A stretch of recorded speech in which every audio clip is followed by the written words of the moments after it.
Hey mate, thank you for the updates. Hope you're well. So another really productive week in the bag here, mate. Visually really happy with how things are shaping up this week. We've actually seen digestive function and appetite and everything actually hold very nicely here. So we can pretty much just hold this set point now for, you know, at least the next few weeks. We may not even need to push food anymore. If you need anything, drop me a message and we'll catch up soon. Just carry on as you are for me over the weekend. Touch base and give me a little update and let me know how you're getting on. Yeah, right, Kitty. Now, Kitty, take a seat. You're causing too much ruckus. He goes nuts when the cleaner comes around. If you even say a name. Oski, is Lorraine coming today? Is Lorraine coming? Yeah? Normally gets excited.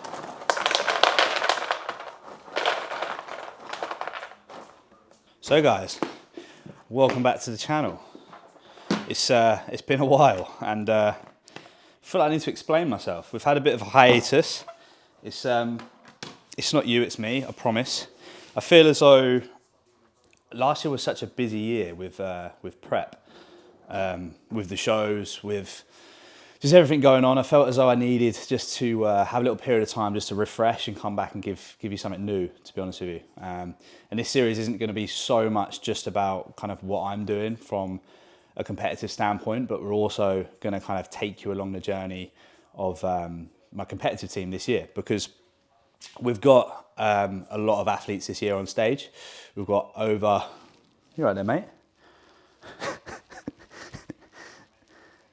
We've got over 25 athletes across 20 plus different shows. So it's going to be, you know, the team's biggest competitive season so far. And perfect opportunity to bring Jake along and get some good footage with you. So Jake's going to be coming along on a road trip all around the country, various Airbnbs.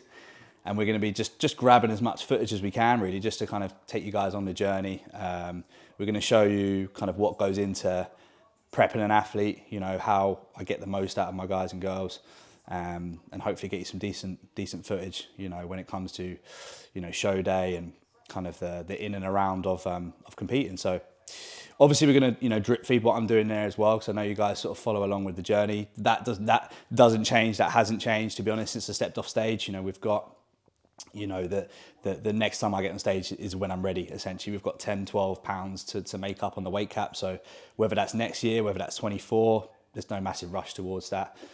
You know, my box is always getting ticked, but yeah, looking forward to just taking you guys along on this kind of different type of I couldn't figure the word. Taking you guys on a different kind of content. Jake's probably not going to cut that out because Jake's used to be fucking up by now. But today we've got a good video for you guys. We're going to go ahead and catch up with Charly, young Charly, who is the young protege. He's got his first classic competitive season ahead. We're going to go and meet Sammy at Stackhouse, which is where I used to go do all my posing with John or Sammy, really. We're going to go through some poses with him because he hasn't done that yet. That's the one thing we need to sharpen up on. And then we're going to train some legs. We've got to start the series with legs, right? And Stackhouse is a great gym. So I used to go there a lot in my prep. So looking forward to going there, seeing some familiar faces. And we're going to take you along with us. So hopefully you enjoy video number 1.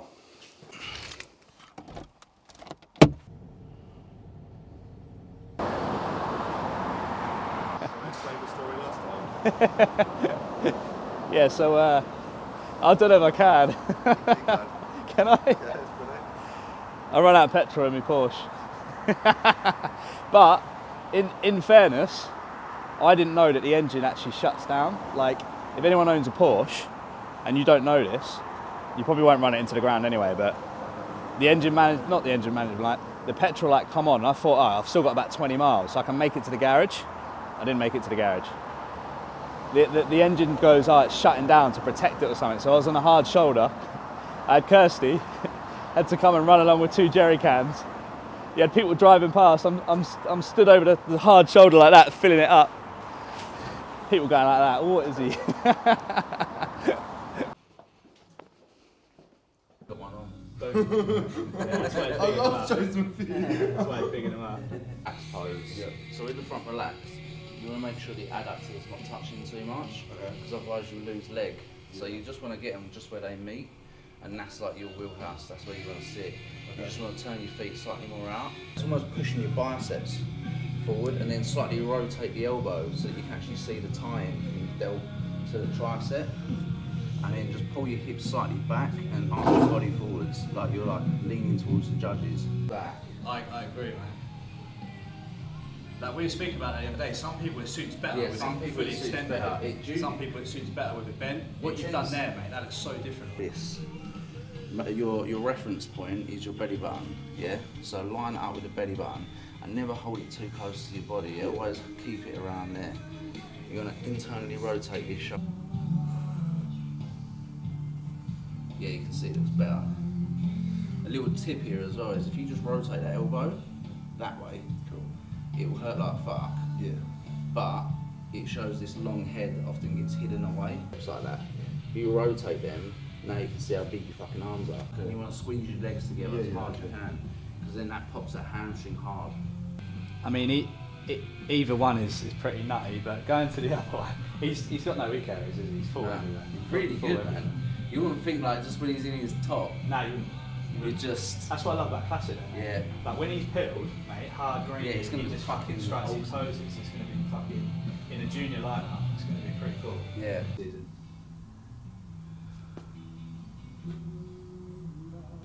Yeah, man, you got a tree already in the off season. But once you're peeled, mate, that's such a cool. Just remember that. Such a cool transition. Do that pressure on there.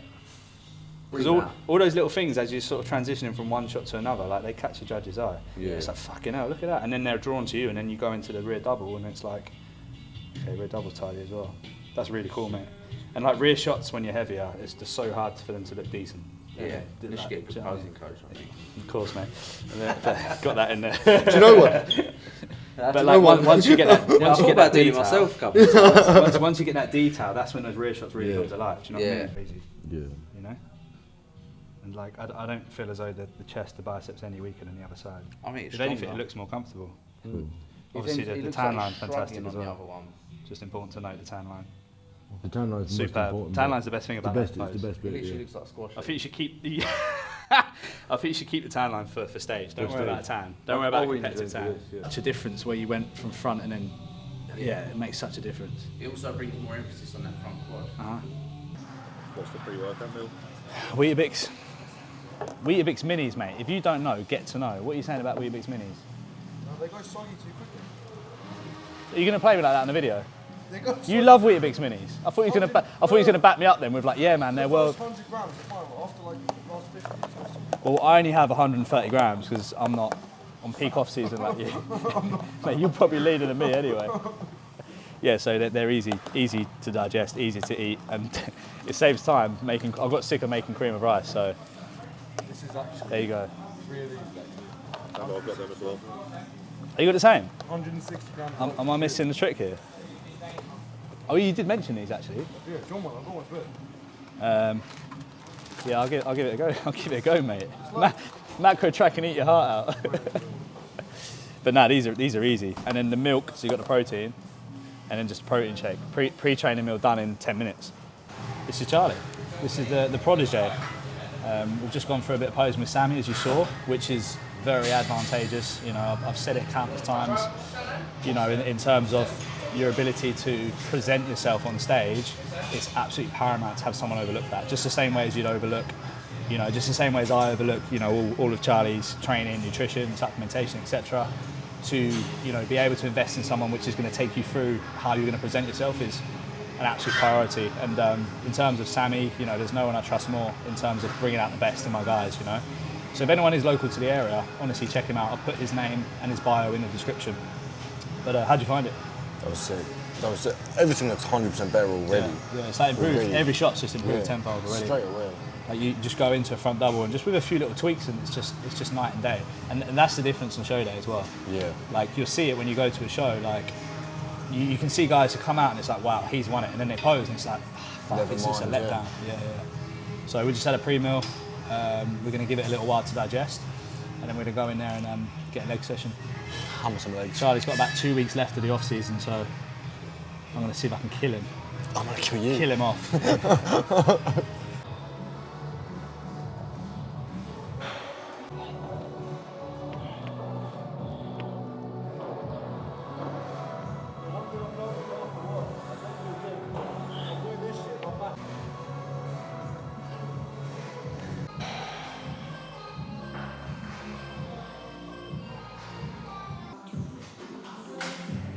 So legs, starting on adductor.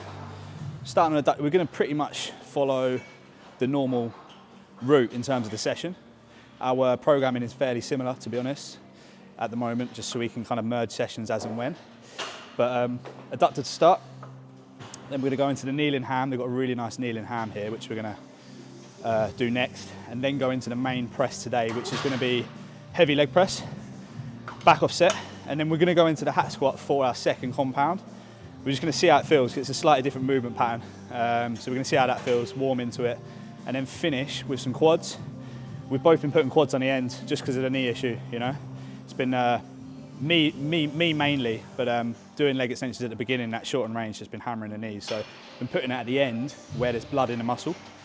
It's so much harder, yeah. It's so much harder. You lose like 50% load. I lost 75 kilos. It just feels safer though. It just feels safer. And for me, I've got 10 years on Charly, so my knees are 10 years older, so I have to be careful. But then we're both finishing with lats. So we've got lat focus, like mainly in your programming as well, just to bring lats up. So you're hitting lats like pretty much every session at the moment. My pull days, besides the hinge, everything's lat. Yeah. Like everything. And then we've got lats on the end of legs. So like 3 out of 4 sessions is lats. Yeah, literally. So when you're at that point where you can be tactical with where you need to grow, that's where you need to put more volume. Because I've got lats on delts and arms as well. Yeah, exactly. So more frequency across the board. How'd that feel anyway? Yeah, good. Let's go. Yes. Come on, yes. Let's go, yes. Oh, you fucking got, come on. Come on, come on, come on. Yeah. Good. Good shit. The last feeder before that felt like, fuck me, this is actually not too bad. And then another 5 kilos on there, and that's like, that The gets feeder heavy. before the second rep was like, Yeah, third yeah. rep went, It's not, you can tell it's nice, it's just novel. When you get so used to one movement pattern, you go on something slightly different, it just feels alien. Yeah. There you go. There you go. And again now with me. Let's go. Drive. Drive. Good, mate. Control it all the way. Good stuff. Man, I get chub rub all the time. Huh? I get chub rub. It's because you've got big fucking legs, mate. I get chub rub. You're gonna have to start getting, you know, like them, the gotta get some talcum chafe-proof boxes. The I've got to get spandex. talc. The spandex. No.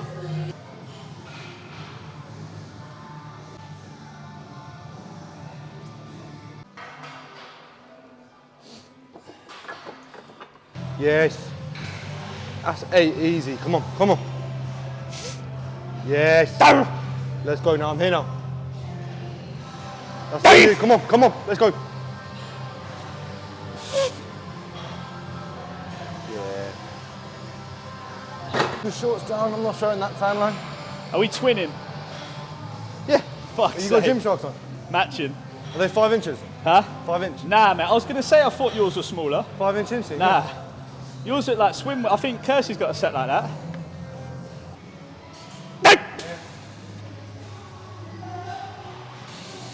Come on, let's go. Yeah, yeah. One more now, Chaz, with me. One more with me. Strong out the hole. Drive. Good, mate. Well done. Fucking hell. Good, mate. Strong.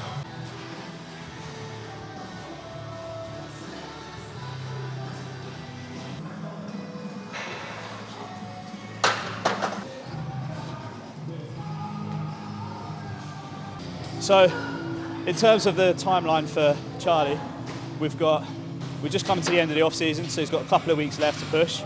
We've taken his scale weight up about 30 pounds from the recomp beforehand. Similar body composition, so we put on, you know, a fair whack of new muscle in that time. But obviously, the newest muscle is going to be the first and the quickest to dissipate when you enter the deficit. So you've got to be really careful when you start pulling that athlete down to ensure that you're keeping performance high. You know, you've got food intake in a good place. You essentially want to go into that prep in the perfect position possible. So we're going into this prep now with him at all-time muscle mass, but all-time body weight, all-time strength. And it's now a case of just pulling him into that deficit, but just making sure we're protecting performance, so we're keeping the tissue. So we enter the prep in 2 weeks, and then we're going for a 21-week prep. So we've got plenty of time. And in the early phases of that prep, because we've started in such a strong position, we can still keep growing. You know, we've still got plenty of cars to utilize when it comes to food, when it comes to anabolics, when it comes to, you know, programming. So we want to be aiming to still keep growing for at least the first half of that prep, you know, and even in the later stages, you know, especially with me overlooking your training. So we're just going to work into the top set of the leg press now. This is our main movement today. This is our bread and butter. It's a slightly different leg press, so we're just getting used to the different movement pattern. So we're just doing more feeder sets than we would usually do. And then we go for it.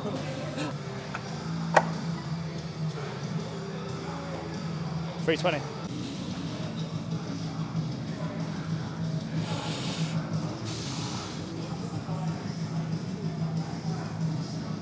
Ooh, okay. Come on then, you fucker. Come on.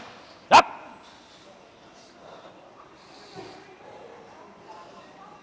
Come on, let's go. Let's go. Yes. Go! Yep. Go! Come on, let's go. Ah! Come on. Yeah! Good, good. Oh.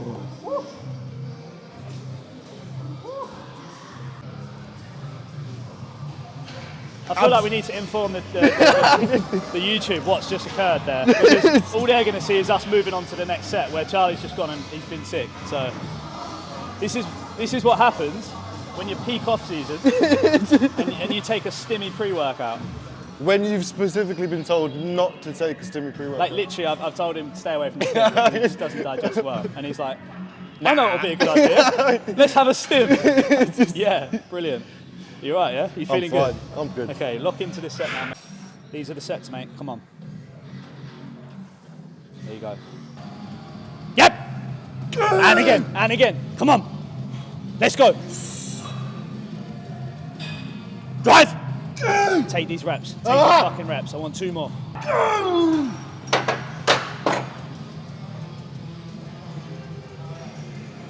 Good, mate. How was that? I'm good now.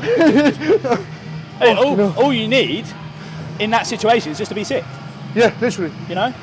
Just clear the gut out. There's nothing wrong with being sick intra legs. Like, that's the way forward. It was just the pre anyway. Calories, man. Yeah, exactly. Exactly. You got to eat 500 additional calories tonight now. Oh, now that's the question. I would actually go for this personally. Over the Cybex? Me personally, but it's my mechanics. Just because, for me personally, it's all individual. It's individual, you know? I feel like I can just brace better on this in terms of that, like, breathing pattern, you know? I think the Cybex profile was a little bit nicer. Yeah, yeah. But I still prefer the Cybex pivot is still my favourite leg press ever. Yeah. The Cybex pivot is... For me, they're top 2. Yeah. They're Well, top this and 2. the pivot. They have different advantages, you know? But for me, it just feels fucking, in flexion, it just feels fucking real nice.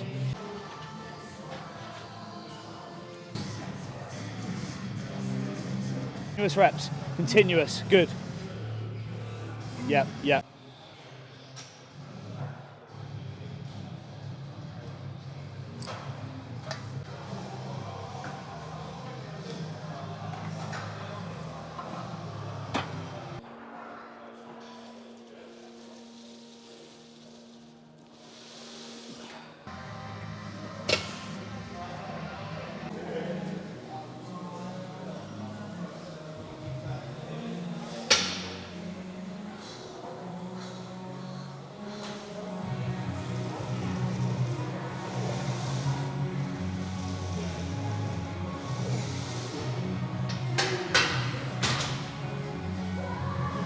How's that?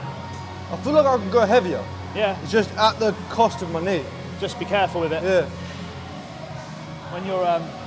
When you're travelling from gym to gym, you're not always going to match up the same numbers on a different bit of kit, just because of slightly different sort of profile mechanics of the exercise. So, we're obviously still training within, our parameters. If we're going from 5 to 8 failure, we're still doing that.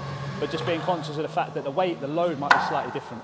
Might be more, but it might be less. And it's important to note that, because that's when you could really run into an injury. If you're trying to lift the same weight and you're exposing yourself to a completely different, neurological pattern in terms of that movement, you've just got to be really careful. So we're just taking a few more feeder sets than normal. building up to a heavy set, 5 to 8, and then a back off set, and then that's the main compound movements. And then we just got a little bit of isolation to finish. Come on. Moving. All you got. All you got. Come on, come on. Finish it, finish it. Yeah, good. It's a heavy hat squat. It's mental how different that feels. Like Yeah.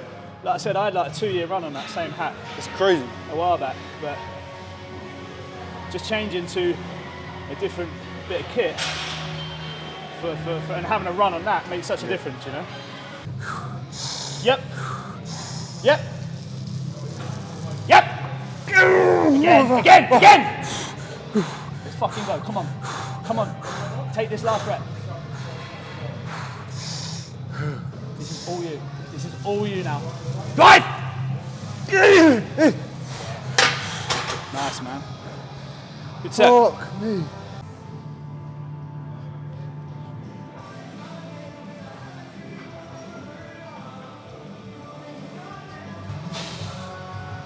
Yes, yes. Good. Yep. Good shit. Charlie was just commenting there on sort of my eccentrics change of direction with the leg extension. It's really a love-hate movement for me because getting your quad short in that shorter range puts a lot of pressure on the knees anyway. And obviously we're doing it at the end of the session, so I've got more blood in the muscle and in the joint. So it just feels safer for me. But for me personally, it's a movement that I just got to be so careful with because of the injury years back to my patella. So I just work within that safe range. So as you see, I'm leaving 5-10% extension at the top, so I'm not locking out. And as I change direction from, knee flexion into that extended position, there's no momentum, no inertia. So I'm not allowing that load to transfer onto the knee. I'm just keeping the tension exactly where I want it on those quads. So you just got to work within your parameters, if you like, and obviously still get strong.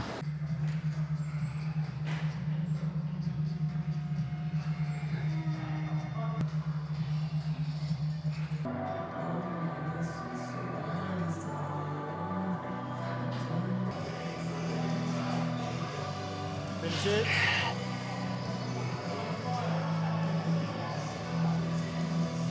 Come on, showing it. Copies your exercises. It was shit.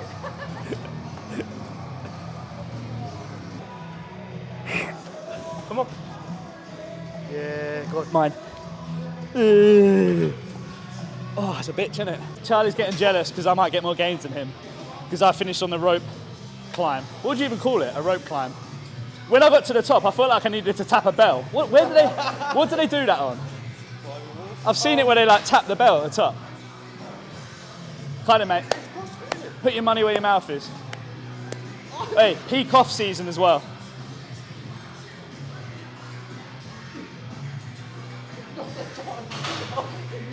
Hey, get to the top, Nando's on me. Yeah, get to the top, you get a sword. Come on, come on. You got it in ya. You got it in ya. There he is. That's what I'm saying, mate.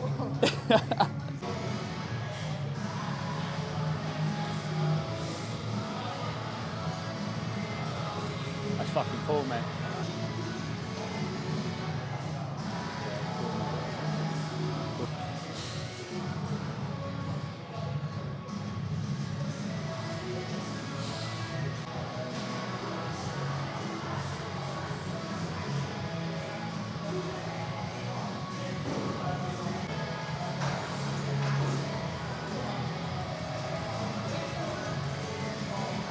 So that's that. That is the session. Very productive for both of us, really. I'm done now. I'm finished. Are you? I couldn't do another set if you paid me. It was good. Charlie was sick, so all in a day's work. Cheers. Thank you, mate. All in a day's work. But yeah, no, that's good. Productive. Like I said, Charlie's 2 weeks away from prep now. He's exactly where I want him in terms of his strength, in terms of how he's applying himself. So the transition from here into prep is going to be relatively smooth now. Looking forward to going through that process. But yeah, we're gonna go get some food now, and we'll box it off there. In terms of the series, guys, more of the same really. Like I said, we've got a lot of athletes across the board of the season, so just going to be taking you through the ins and outs of how to prepare the athletes, what goes into it, you know, behind closed doors. We're going to be taking Jake across the country, going to different shows, and taking you guys along on a journey. So hopefully you enjoyed it, and we look forward to seeing you in the next one.